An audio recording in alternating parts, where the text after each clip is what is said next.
bem, galera? Estamos aqui na Rota do Sol.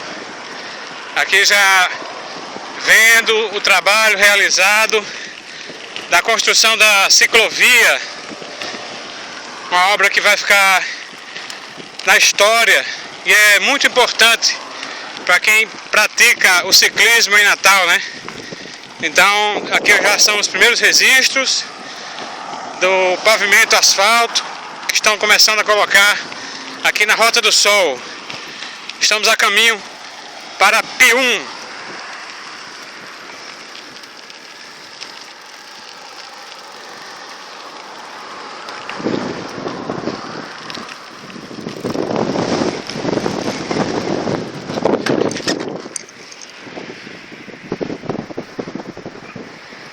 É o nosso casal coordenador, Douglas e Ana.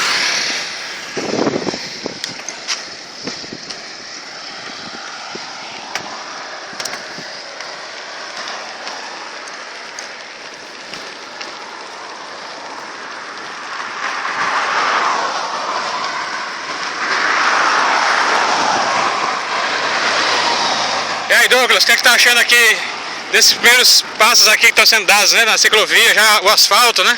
Já é um avanço, né? E aí eu acho que agora é só buscar melhorias, cada vez mais a gente combatendo aí junto aos órgãos que são responsáveis, só a gente cobrar deles que acontece. Isso aqui é uma prova viva, não existia e já estão iniciando os projetos. Então vamos cobrar mais para o engenheiro Roberto Freire e para as outras áreas. Um abraço. Valeu, galera. Estamos seguindo rumo a Pium agora.